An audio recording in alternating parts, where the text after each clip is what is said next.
योगेन चित्तस्य पदेन वाचां मलं शरीरस्य च वैद्यकेन योपाकरोतं प्रवरं मुनीनां पतञ्जलिं प्राञ्जलिरानतोऽस्मि। आबाहुपुरुषाकारं शङ्खचक्रासिधारिणं सहस्रशिरसं श्वेतं प्रणमामि पतञ्जलिम्।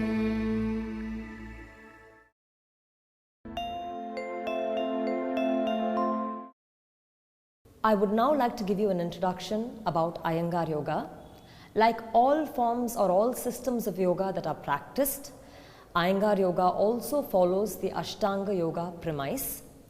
In all systems, the code of conduct, that is the moral code of conduct, the stability of the mind, the stability of the body, as well as concentration, contemplation are important features. These factors are common across all systems of yoga. Iyengar Yoga also endorses it. This system was practiced and propagated by Sri D.K. Iyengar. In the system, the body is considered to be a readily available and immediately accessible tool for a yogic pursuit. It considers that the body, mind and spirit are very intricately linked. One cannot be of an unhealthy body and then have a strong or spiritual mind. It's very difficult to be suffering in the body, and therefore it's important to cleanse the body and make it healthy by the constant practice of asanas. This delivers a stable mind and spirit. This is the logic, or this is the idea of the practice itself. Asanas are practiced in an in-depth and highly aligned manner. There are main features of Iyengar Yoga. The first is that all asanas and pranayama are practiced in an in-depth and a very methodical manner. Every individual's constitution and condition is considered. Nobody is considered to be too sick or too old for practicing, because let's say a person is unable to do a pose, we then have a variety of yoga properties such as blocks, bricks, blankets, bolsters, etc. that we use to enable a practitioner to experience the asana and benefit from the same. Next is the procedure or the practice of sequencing. There is no preset or predetermined or a single sequence of practice for a class. It varies depending on the constitution of the class. Let's say in today's class, or the individuals in the class have a hunched back or a compromised lumbar spine, then the way in which the asanas are sequenced or the actions are sequenced in a class is so that the asanas may penetrate that area and then give it an intelligent, active response. And therefore, the way of sequencing is not preset. It's really a very dynamic process. It is so that some parts may be awakened or certain principles may be delivered. This may be how to operate the sternum, how to roll the shoulder, how to pull the back ribs in, etc. Also the length of time. Sometimes the asanas are done in rapid progression, but otherwise we stay in an asana for a length of time. This is to see actions and responses. When we do an action, what is the response? How do all parts of the body respond? What is the response from the arch of the foot to the big toe, all the way to your toe, fingernails, chest, etc. The energy distribution of an asana should be equal throughout. It should be harmonious. How to establish this? What corrections to make? To do this, we stay in an asana for a length of time. We make observations, and then depending on every individual, we initiate appropriate corrections. Alignment is one of the founding principles. It is not about just going to a posture, it's about how to do an asana right. These are the main principles of Iyengar Yoga. In today's episode, we will see Trikonasana. Trikonasana is a lateral pose. By lateral pose, I mean that the spine does not extend forward, rather it's aligned on the spine. Lateral poses are very important to remove any kinks in the spine itself. Trikonasana means triangle. It is a triangle pose where the shape between the legs is a triangle. When the hand is placed by the sides of the foot, between the wrist and the frontal foot, we form a triangle. This triangular pose, or the relevance of the triangle itself, is very important in the alignment of Trikonasana. We will see how. We will now proceed and see how to do Trikonasana.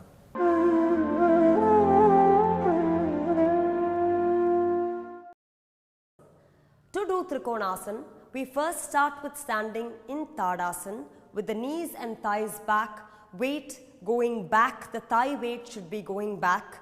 Pressurize the heel, evenly spread all the toes, touch all parts of the toes on the floor, raise the sternum up, raise the chest up, lower the buttock muscle down, side of the body should stand tall and erect.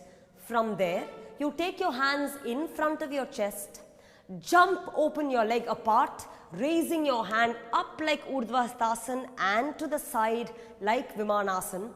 In that process, the chest should have become tall as well as wide. Then, the outer edges of the foot should be pressed firm. The arches should be opened. The arch should not drop. Pressing the thigh back, opening the arch well, pressing the outer edges of the foot. Both feet should be parallel, as in the foot will not turn out. The foot will be kept in such a way that it's parallel. Both outer edges should be parallel. It is particularly important to have the buttock muscle down, abdomen lean towards the spine as a natural movement of the buttock muscle going down, and the sides of the body tall. Here we take our hands to our waist to start with. Then the right foot turn completely out. When the right foot turns out, you have to make sure that the turn happens from the root of the thigh. By the root of the thigh, it is the area where the thigh joins the pelvis. That is the root of the thigh. When the foot turns out, the thigh should rotate out, the knee should rotate out, and the entire calf muscle should spin out. The weight is pressed on the heel, the metatarsals are firm on the ground. The tendency of the spine is to lean or fall on the side where the leg is turning. To avoid that, the spine should be particularly and deliberately centered. For this, the practitioner slightly moves the spine towards the center. At this point, we turn the leg back in front. We take our hand to the side, jump and feet together.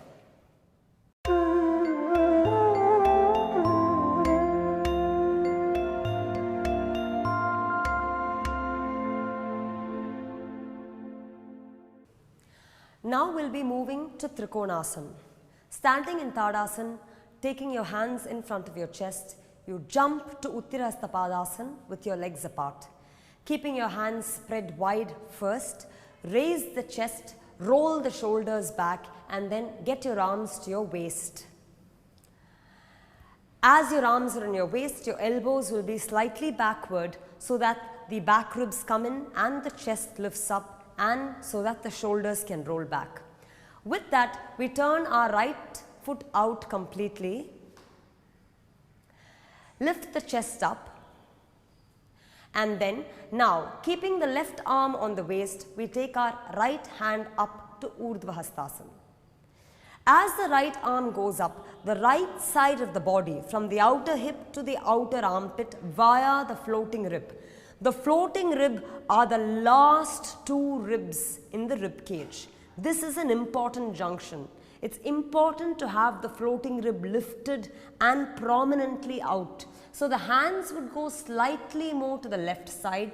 The spine will go towards the left side to have the ribs, especially as you can see here, the floating ribs both out and up. With that, turning the left foot completely out, right foot completely out, and the left hip gripped back, the practitioner gives a good extension to the right side of the body and then stretches to the right side. When you stretch to the right side, it's important to maintain the stretch that you had in Urdhva Hastasana. Maintaining the stretch, you go to the final pose where your hand is placed on the ground behind your right foot. When the hand is placed on the ground, some important adjustments are to get the right buttock forward, left hip has to nicely roll back. As you can see, when the left hip rolls back with the right buttock forward, the spine from a dropped position has a tendency to lift up. Once again, right buttock forward, left buttock backward, and the spine should rotate upward. With the upward rotation of the spine, you have to catch the sternum and really lengthen the sternum from bottom to top, head maintaining a backward position. From that position, you take the top and hand up, resembling Vimanasana, where the arm is in line with the shoulder and the bottom arm is in line with the shoulder.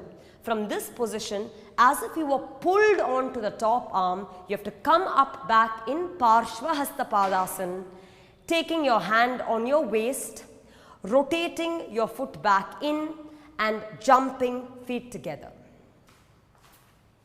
Tadasana.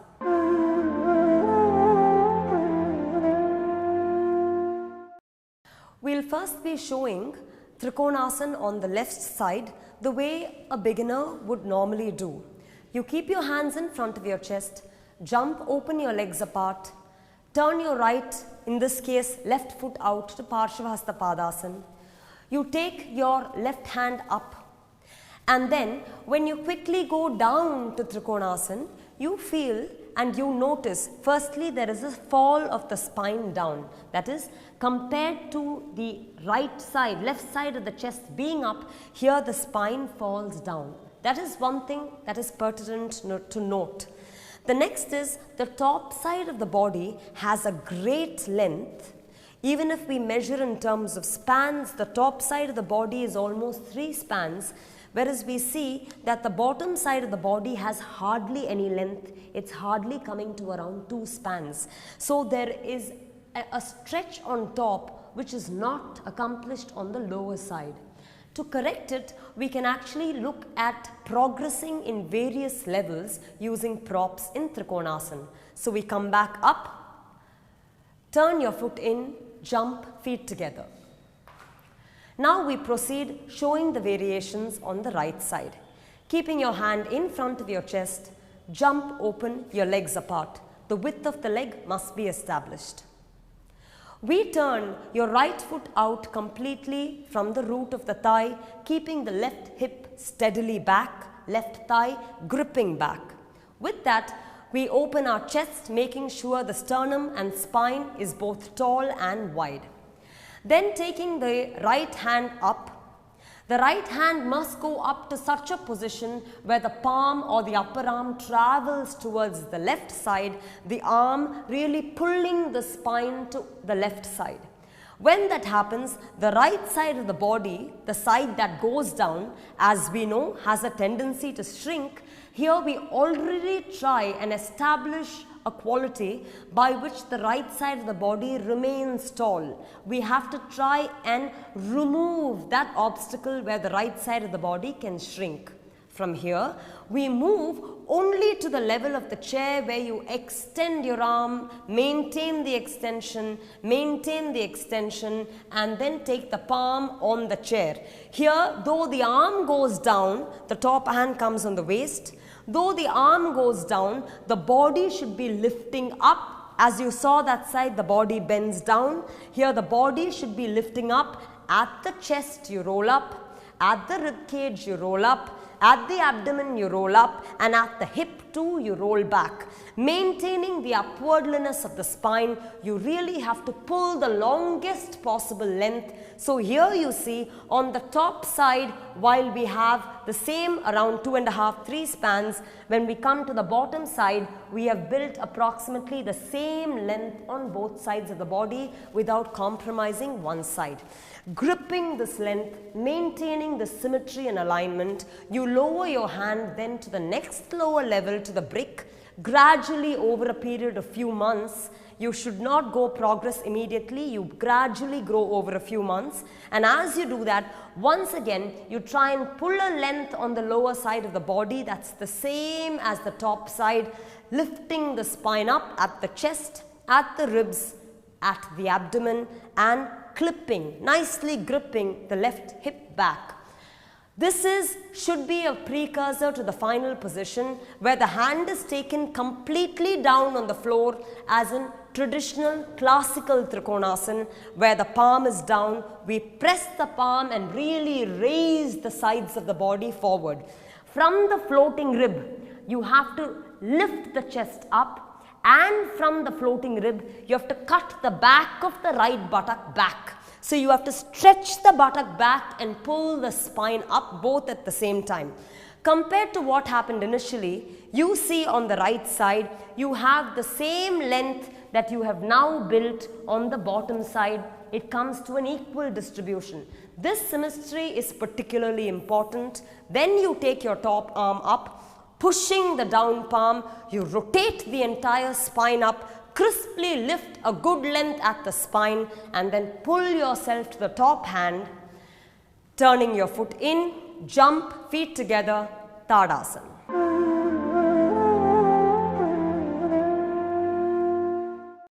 We are now seeing various ways by which props can be used to improve the alignment and the symmetry, and therefore the accrued benefits of Trikonasana.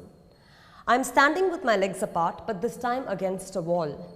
When a practitioner begins the practice of asana new for the first few times, using the wall for personal support gives them more encouragement and confidence. Not only that, it allows a person to check if the alignment of an asana is effective. We saw that when we do Trikonasana, the tendency is to skew the hips and to drop the body down. It's not uncommon to see a person do Trikonasana with the body rolling down and the hip falling back, and therefore the spine really tilts towards gravity. There is a fall of the spine.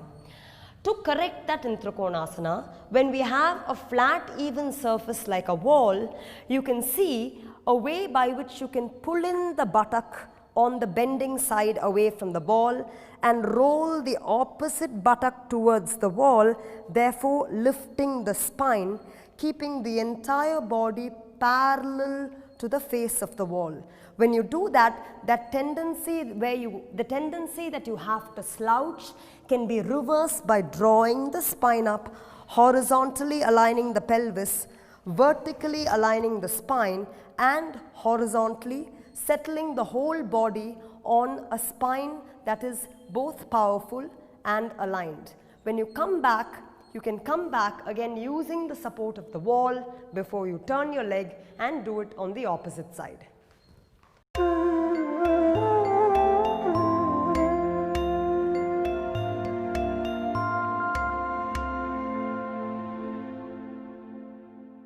In the practice of standing asanas, there is great control and strength that is built in the legs and the spine. So always after the practice of standing poses, it is wise to perform some kind of a restorative pose. Examples may be Shavasana, bent leg Shavasana, Setubandh Sarvangasana, Halasana. There are multiple poses that you could do. Today we are showing to you bent leg Shavasana, which is a variation of Shavasana. In this, here we have taken a stool topped with a foam. You could also use a chair or a stool at your home where the height is such that the shin bone completely rests over the top of the stool. Right from the heel all the way until the back of the knee, the shin bone completely rests on the stool, and the femur bone is vertical, as in the femur bone is directly over the socket. When this is done, there is a plentiful relaxation for the entire spine, lumbar, chest, abdomen, all of them spread and remain relaxed. A person that practices this at the end of a class or an end of a practice may remain in this pose for up to 10 to 15 minutes. This gives an overall rejuvenation and relaxation to the body.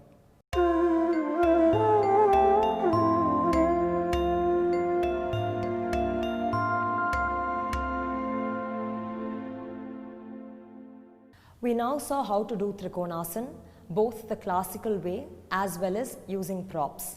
We use simple props such as blocks as well as a wall. It is very important while doing an asana to keep in mind that it's not about going to the final structure of the pose, as in the design of the pose. It's really about how to do a pose right. How can I be well aligned? How can I be symmetrical? What are the actions? What are the responses to these actions? These are the factors that a practitioner must constantly be observant about while practicing any asana. When a practitioner does Trikonasana in a well-aligned and conscious manner, there are several benefits. It greatly helps with the entire length as well as mobility, alignment of the spine. It strengthens the spine. It tones the legs as well.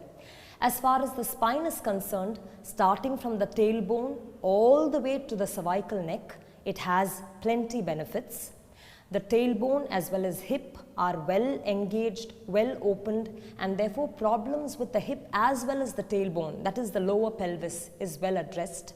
It relieves a person of backache. Also, when it comes to the neck, when a person turns to look at the palm up, that rotation of the neck gives good mobility as well as relieves neck pain. As far as the legs are concerned, all standing poses deliver strength and tone to the legs. Especially when a person locks the knee and pulls the thighs back, it develops the quadriceps as well as hamstrings, muscles associated with the entire length of the leg, and it mobilizes and heals the joints of the knee as well as hip, ankle as well. For people who suffer from acidity, gastritis also, this pose is very helpful. Overall, Trikonasana is very good for the entire length of the spine as well as the strength of the legs.